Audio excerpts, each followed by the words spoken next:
Hi guys, हाम्रो चाहिँ breakfast भयो हो बिस्किट र चाय पिसक्यो त्यहाँदेखि हामी चाहिँ अन्डा सधैँ खान्छौँ मर्निङमा हैन अन्त नयाँ कुरा चाहिँ आज हाम्रो रुममा चाहिँ लिची इज देयर लिचीको सिजन आयो भनौँ समरमा लिचीको सिजन आयो यसरी देखाउन लिचीको सिजन आयो हो उसले चाहिँ मैले चाहिँ हिजो ट्राई गरेको थिएँ होइन के भन्छ ल्याउने बेलामा अन्त मिठो थियो अन्त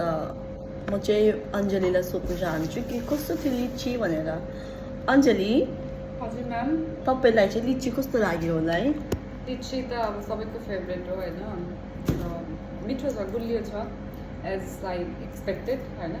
मिठो छ गाइस तपाईँ पनि गाइस त्यो त मैले छानेको हो आइम सेङ समथिङ सो मैले भनिरहेको थिएँ प्लिज अहिले लिचीको सिजन छ हो छिटो छिटो मार्केटमा गएर जहाँ तपाईँको नियर बाई सपहरू छ त्यहाँ गएर खानुहोस् ल अब लिची day by by have a great day